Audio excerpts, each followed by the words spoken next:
Good afternoon, everyone. Thank you so much for being here. That piece was, it's by Franz Liszt, and my mother played it often, and also her mother, Harriet, Kelsey, played it very often. And also, before we get into the program, I'm going to model this. Let's take our phones and just hit the side of this. Word gets. You share ID. Again, welcome, friends.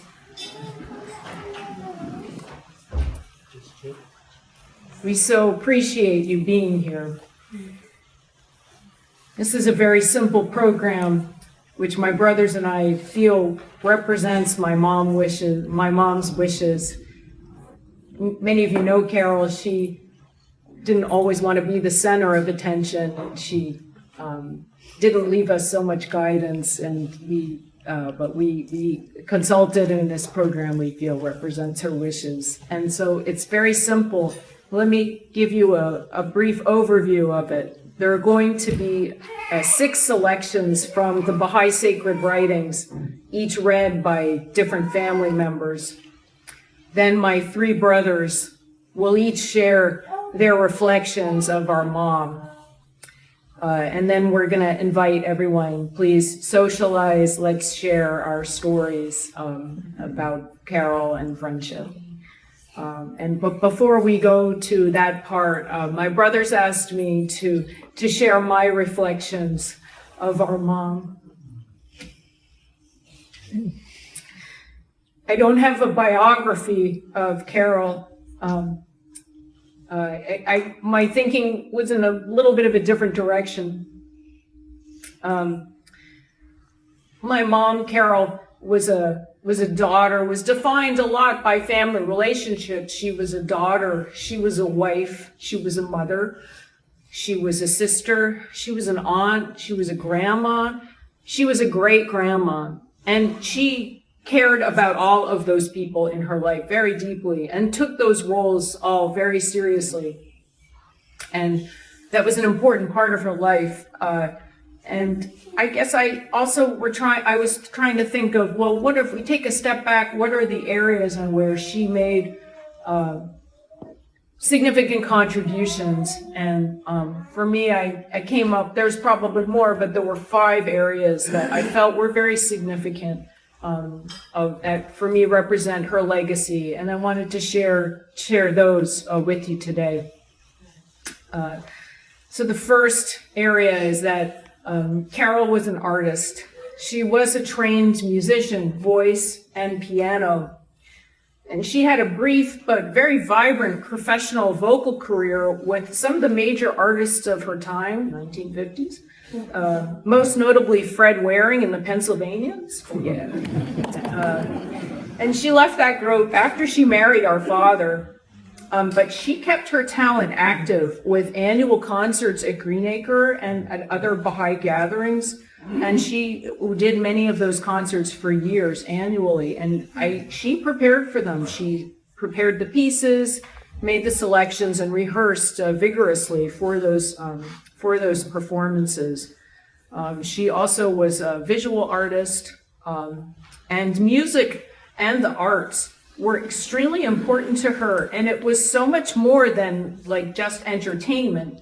For her, it was about connecting with the heart and soul at a high technical standard. She shared her love of the arts with so many people and imbued a love for music and the arts in all of us kids. And this has also extended out to the next generations. The second area is that Mom was a devoted mother, and she raised us. And I assure you, no family is perfect, but all of us, me and my 3 brothers, we became independent people with our own strengths and a connection to the faith and a sense of service. She was our first spiritual teacher and mentor. Dad played a role in this, of course. But Mom did the day-to-day.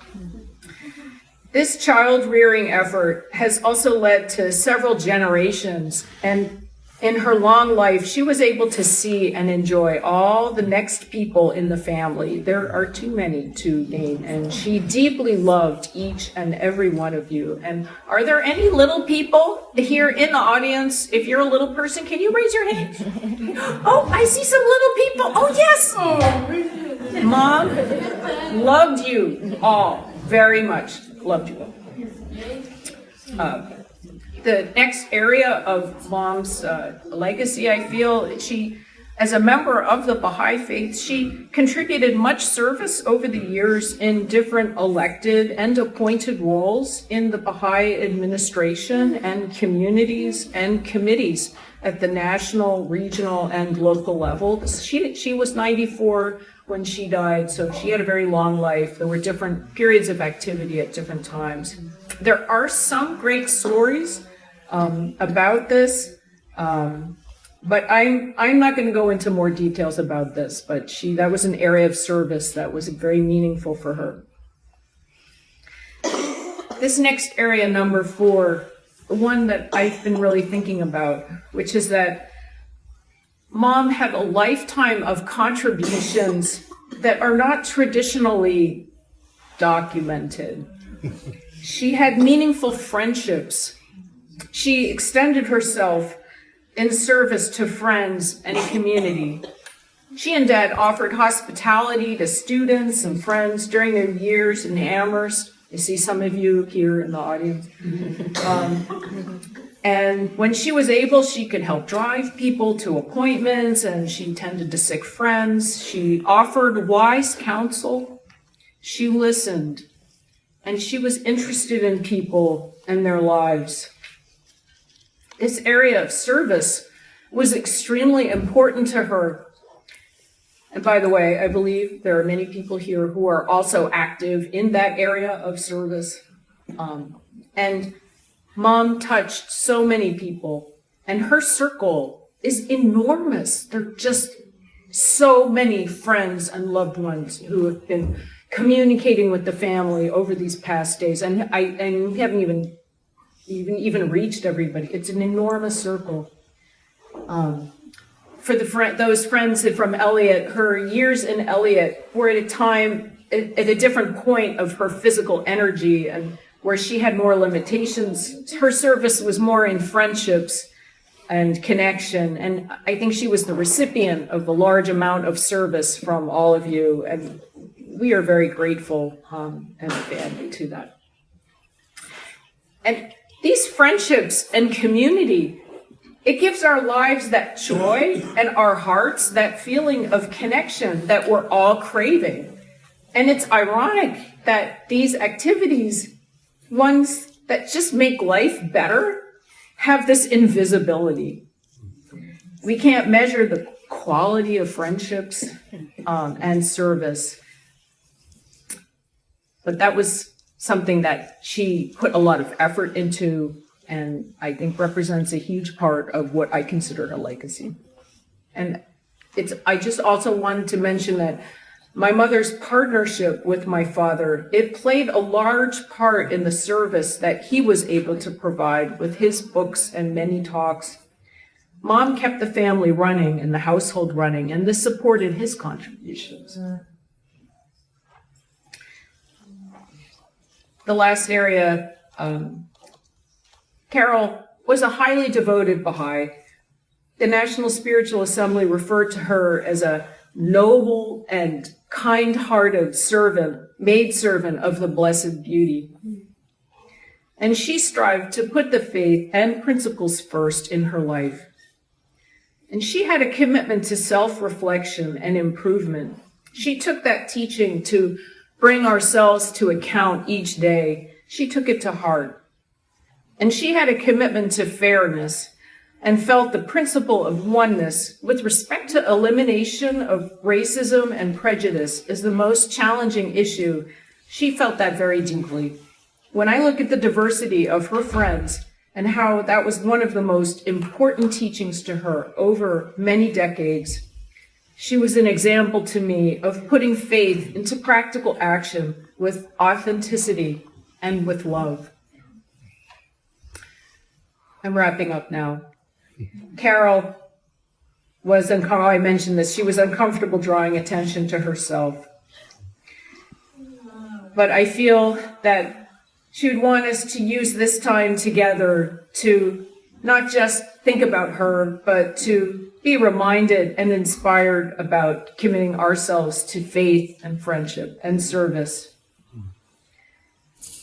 Mom was my first spiritual teacher. And in her life example, she's continuing to be that for me. Love you, Mom. I am glad you are at peace in the next world, but I will always need you.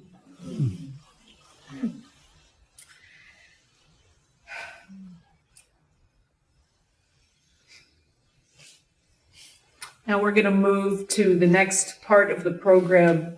We collected 6 selections from the Baha'i sacred writings that we felt were meaningful to her and inspired her, and we want to share them with you today. And so I'm going to invite the first speaker to come. Thank you.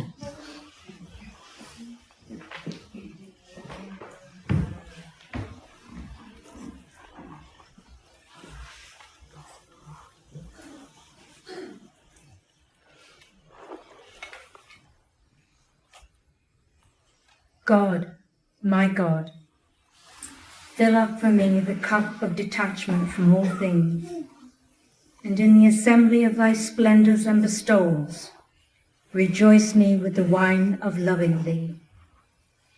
Free me from the assaults of passion and desire. Break off from me the shackles of this nether world.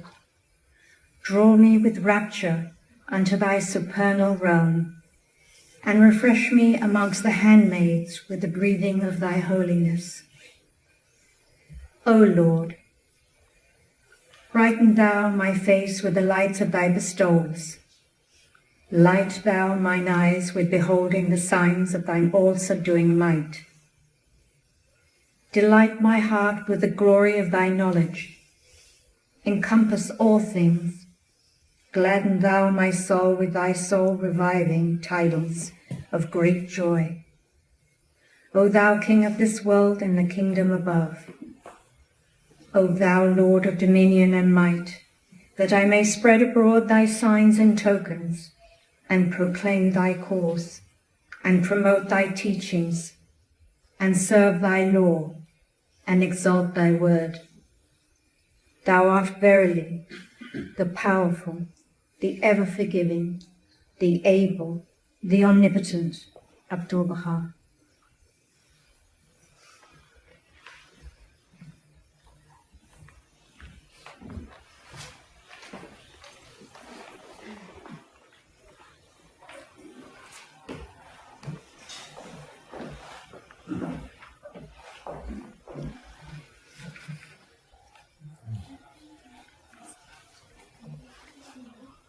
From the sweet-scented streams of thine eternity, give me to drink, O my God.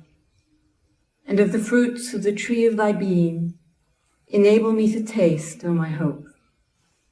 From the crystal springs of thy love, suffer me to quaff, O my glory. And beneath the shadow of thine everlasting providence, let me abide, O my light.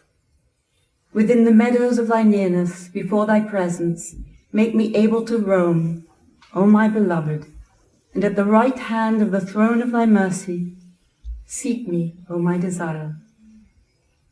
From the fragrant breezes of thy joy, let a breath pass over me, O my goal, and into the heights of the paradise of thy reality, let me gain admission, O my adored one.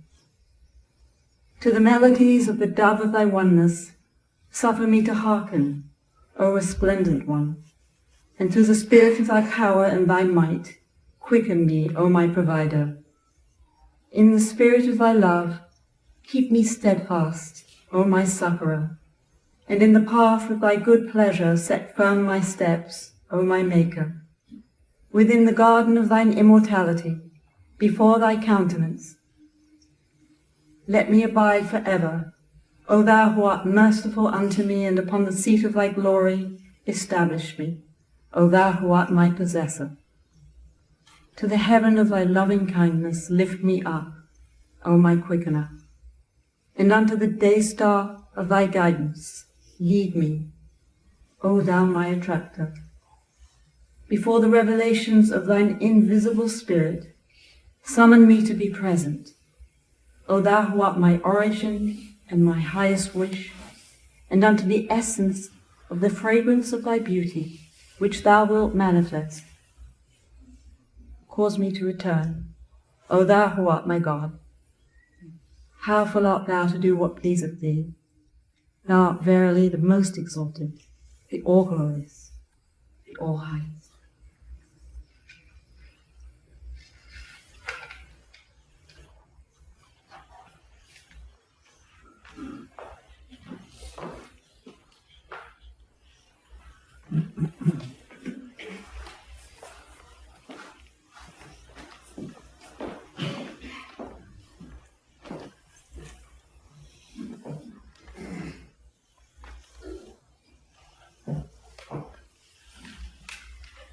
Glory to thee, O my God, one of thy handmaidens who have believed in thee and in thy sign, hath entered beneath the shadow of the tree of thy oneness. Give her to quaff, O my God, by thy name, the manifest and the hidden, of the choice sealed wine, that it may take her away from her own self, and make her to be entirely devoted to thy remembrance, and wholly detached from anyone beside thee. Now that thou hast revealed unto her the knowledge of thee, O my Lord, deny her not by thy bounty, thy grace. And now that thou hast called her unto thyself, drive her not away from thee through thy favor. Supply her then with that which excelleth all that can be found on thine earth. Thou art verily the most bountiful, whose grace is immense. Wert thou to bestow on one of thy creatures what would equal the kingdoms of earth and heaven, it would still not diminish by even as much as an atom the immensity of thy dominion. Far greater art thou than the great one men are wont to call thee, for such a title is but one of thy names, all of which were created by a mere indication of thy will. There is no God but thee, the God of power, the God of glory, the God of knowledge and wisdom. Baha'u'llah.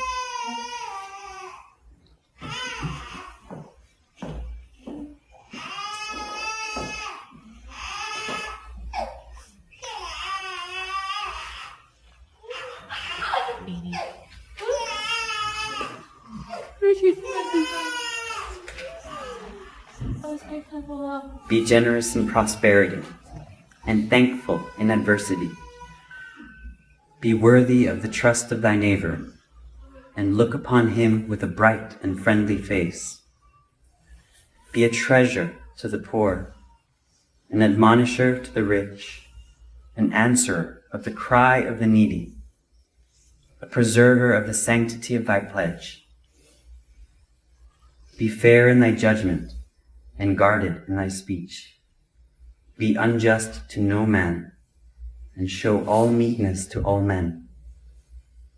Be as a lamp unto them that walk in darkness, a joy to the sorrowful, a sea for the thirsty, a haven for the distressed, an upholder and defender of the victim of oppression. Let integrity and uprightness distinguish all thine acts. Be a home for the stranger, a balm to the suffering, a tower of strength for the fugitive. Be eyes to the blind, and a guiding light unto the feet of the errant. Be an ornament to the countenance of truth, a crown to the brow of fidelity, a pillar of the temple of righteousness, a breath of life to the body of mankind, an ensign of the hosts of justice, a luminary above the horizon of virtue, a dew to the soil of the human heart, an ark on the ocean of knowledge, a sun in the heaven of bounty, a gem on the diadem of wisdom, a shining light in the firmament of thy generation, a fruit on the tree of humility. I'm gonna stick him down. Please, please.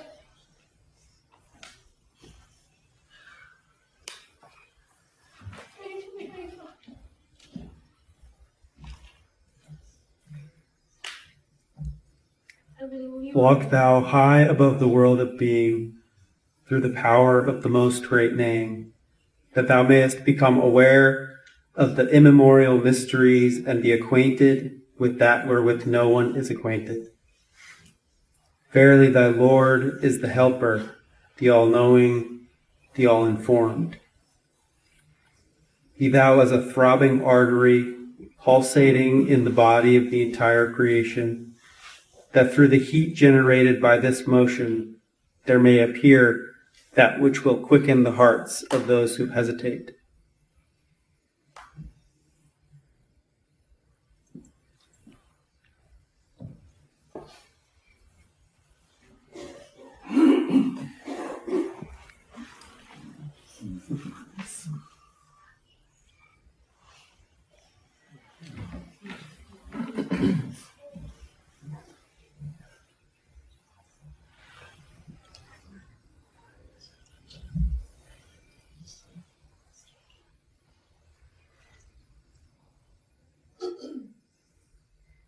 Make them to grow as beauteous plants in the garden of heaven, and from the full and brimming clouds of thy bestowals,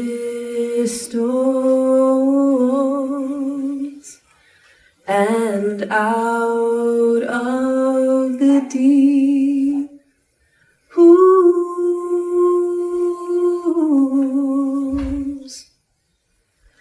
of thine abounding grace, of thine abounding grace, make thou this garden to flower, and keep it evergreen and lustrous, and keep it evergreen and lustrous, ever fresh and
it's impossible not to imagine how my mother would be relating to what's happening now. I think we all know she is delighting, absolutely delighting in what's happening here. And so it's in that context that I want to thank her first for one of the most important things she taught me how to do. And that is how to sigh.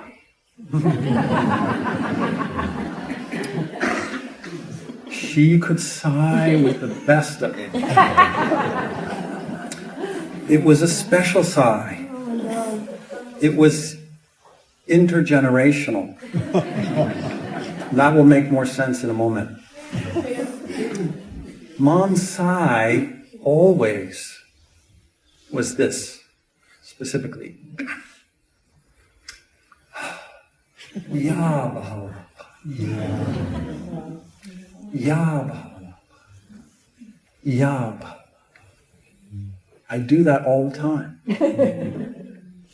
because of her. And I learned she did it because her mother did it. Her mother taught her how to do that. By example. And it's very fitting that this beautiful picture in the back of my beloved grandparents is facing this way towards this beautiful picture too. So thank you, Mom, for that. Now, for those of you, for some of you, that may be a completely unfamiliar term. You can tell immediately how much it means to those of us who identify as Baha'is. It translates simply to, "O thou, the glory of glories."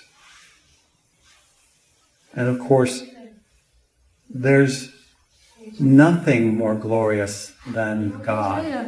That unknowable essence, right? We don't have adequate words. The closest is Ya Bahá'í. So I thank her tremendously for that. You know, to know my mother is to know about conversations. Had so many wonderful conversations with her. And we used to talk about the value of conversation. We would delight in our conversations, so much that we had to talk about just the privilege of having them.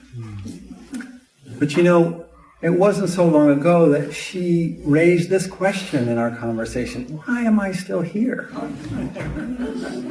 And poignantly, it was about missing her husband too. You know, seeking reunion with him.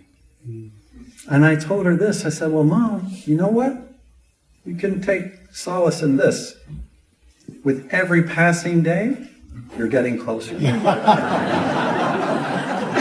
that reunion, and here we are." And she chuckled. She chuckled. And that chuckle spoke volumes too, because she knew this is a mirage, right? She knew that. Of course, it didn't prevent her from struggling with day-to-day challenges, you know. Her body was failing her, her mind was sharp as a tack. And she was a little frustrated by this diminishment, physical diminishment, right? Thinking, I'm going to get over this, right?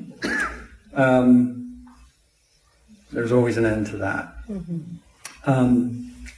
But you know, in the context of these conversations, one of the last conversations I had before she became sick, you know, those of you who know her, she could be going on about mundane things, and then something would light her up. And the energy that she had was, you derived energy from her. And she mentioned this picture that she had seen many times before, and then she was looking at it with a new eye. I wish I could show it to you. Maybe later when we're milling about I can share it. But it was a picture of herself and my father and her beloved sister June. And she was noticing something new in that photo, a twinkle in his eye This was not even 2 weeks ago. She was so drawn to that twinkle in his eye. And, this came to mind 19 and a half years ago when our father passed away. I made a joke about how all things mundane and challenging for my dad, day-to-day things, it was always try, and then it's Carol! And maybe this is just a different dimension of Carol calling her. I delight in that notion. I'm going on probably too long, but I have to mention a couple of other things that just really touch my heart about Mom. I think you all know, and Valerie spoke so beautifully about this too, that this woman was a relationship builder. And we talked about this too. That's one reason you're still here. You have work to do to build relationships. The very foundation of existence, really. And I think it was through that I learned she was a demonstrator of the fact that giving love is the ultimate source of energy. I'd like to think that getting love is a source of energy, but giving love is the sustainable source of energy that allows us to sustain our effort to transform ourselves and contribute to transforming society. I could go on, but I'll just close by saying that, and this is a dimension of another conversation we had. In delighting in these conversations, she one time remarked, I don't want these to end. And then we said, no, these won't end. These will just become different. And we delighted in that notion too. So, I love you, Mom. And I feel your love. And that's the other thing you've taught me to do, is recognize that my love for others, for you, is my way of contributing to the betterment of the world.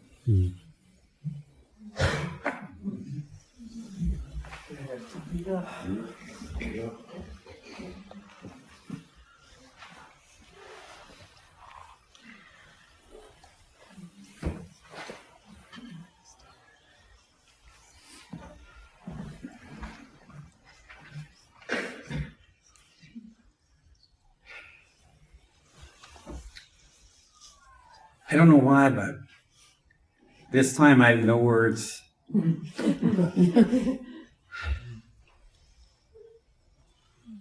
When our father passed away, I had so many words.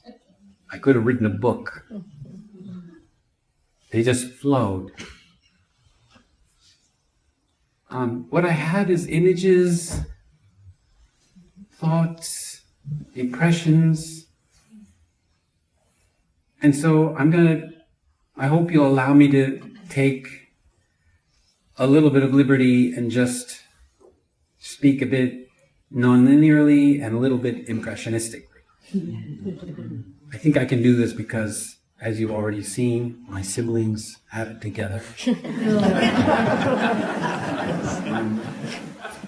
And I am kind of a mess. I'm not a mess in terms of sadness at all. In fact, I'm just filled with joy. I don't know why. It's just like I'm drunk with joy. It's like I'm a little bit out of balance, loose. I feel so happy. I didn't expect this. I'm happy because I've watched my mother just slip across the veil. And it was so beautiful. She was so comfortable after being so uncomfortable in her skin. Literally, for many years. And the joy of having all of us with her at that moment. And then it just gave me a buzz. I'm still feeling, I I really don't know what it is to be high. You know, I honestly don't. I think I'm high.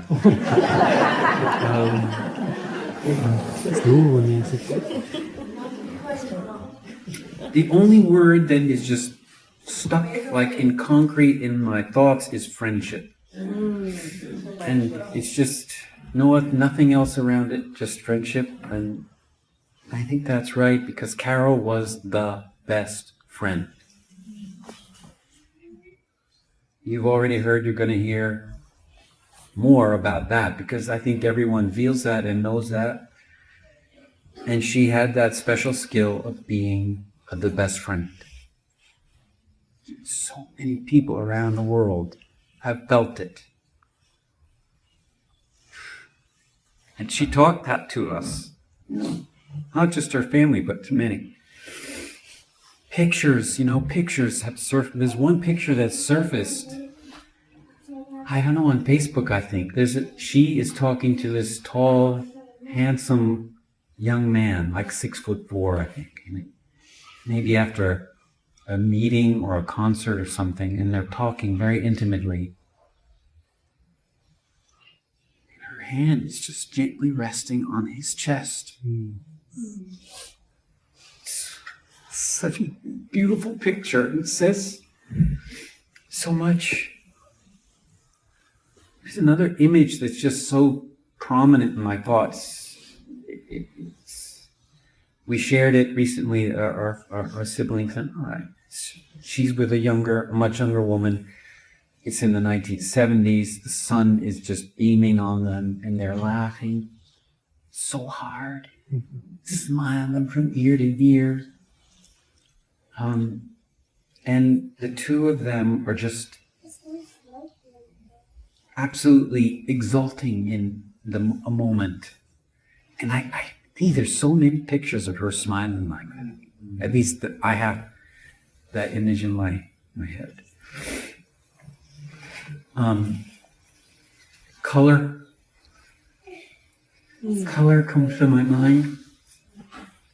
Everyone knows she liked the purple hues. She was a great artist. We've been looking at some of her artwork, and thanks to my cousin Mark, it's digitally put a lot of it together, and it's just, I didn't realize how beautiful it was. She's a collage artist. But boy, she tended towards saturation. She loved color. I mean, she was just swimming in color. She loved it so much. Just intensity. No black and white, no gray at all. Knowledge. People don't think about it with her. But the intellectual rigor, conversation we've had with her over and over again on every single subject of the day. And she was sharp. She was insightful. She was wise.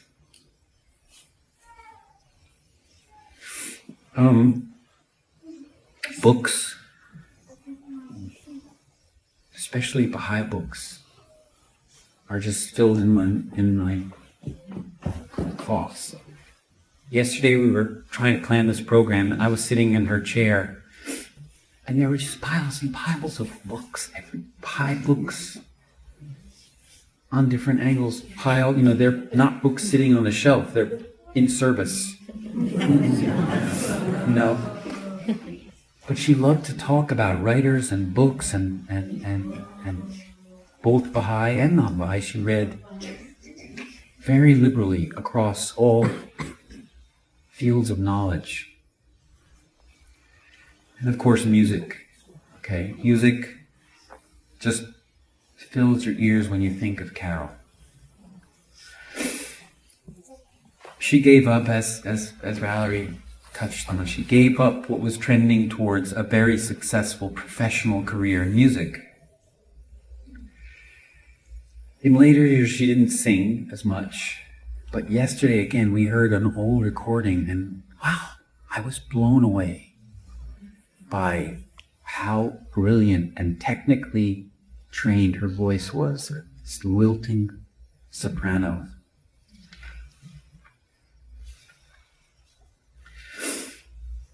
And of course, if you went to visit her, you'd be plunged into a warm bath of music, usually moderotto, piano, and orchestral tones. It was all the time. And there are, I guess, not my own, but some of her words that I'll share with you as a final thought. Actually, they're the last words she wrote in her journal, in pencil, on November 26th. And I'm just going to read it verbatim because it just takes you into her life in a little way that I'd like to share. It reads this way: lessons learned and learning, comma, preparations for the next journey, comma, quote, open to the spirit, unquote, service, comma, time with friends, comma, reaching out,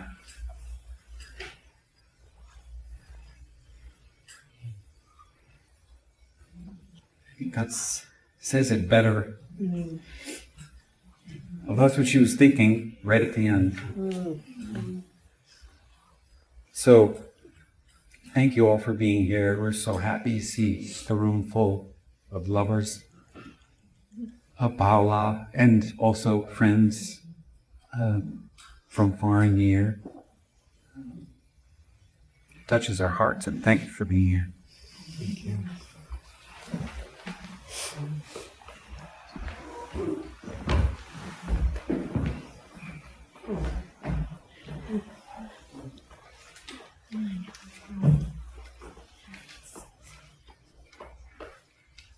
Looking out on this lovely audience,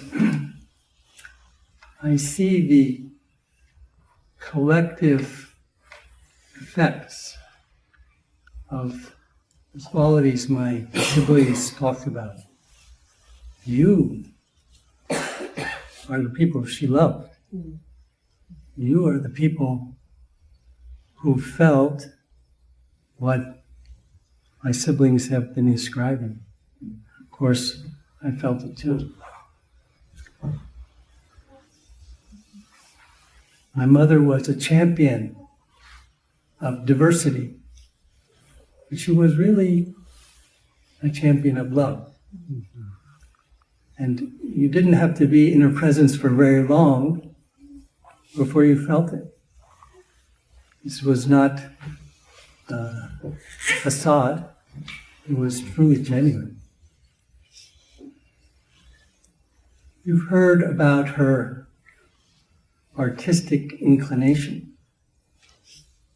It was really an interest in attraction.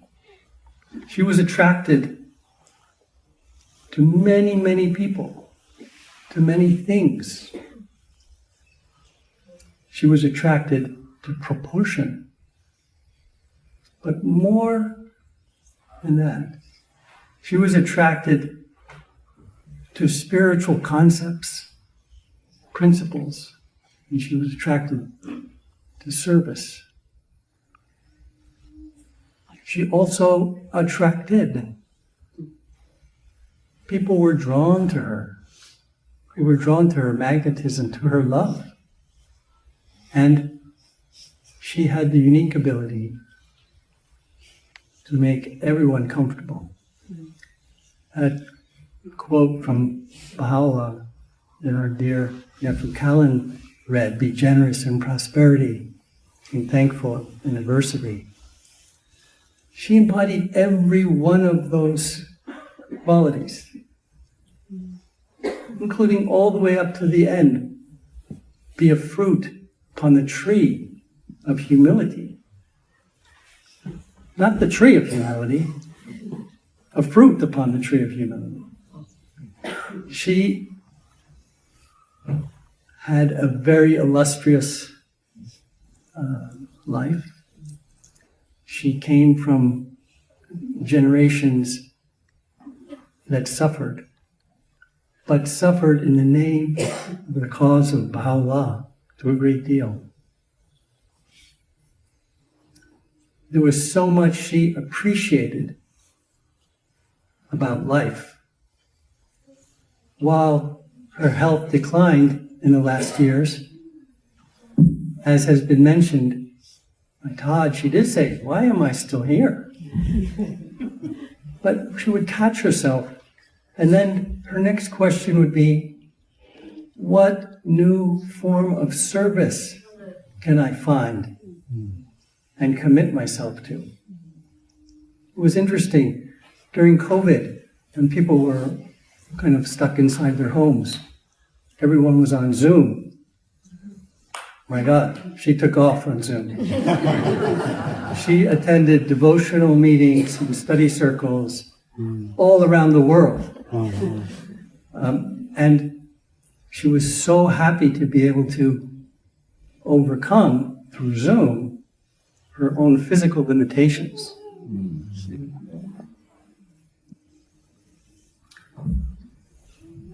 The Universals of Justice referred to her as a devoted handmaiden of Baha'u'llah and a tireless teacher of the cause.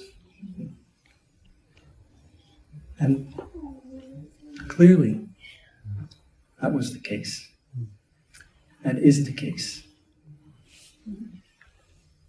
As I reflect on her transition to the spiritual realms, I know that she has been reunited with her parents, her dear siblings, and especially with her husband, our father.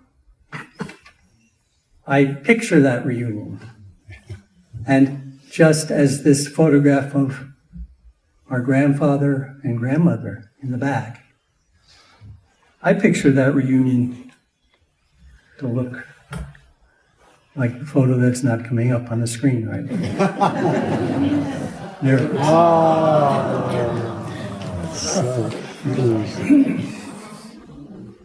is. She's reunited with her beloved husband.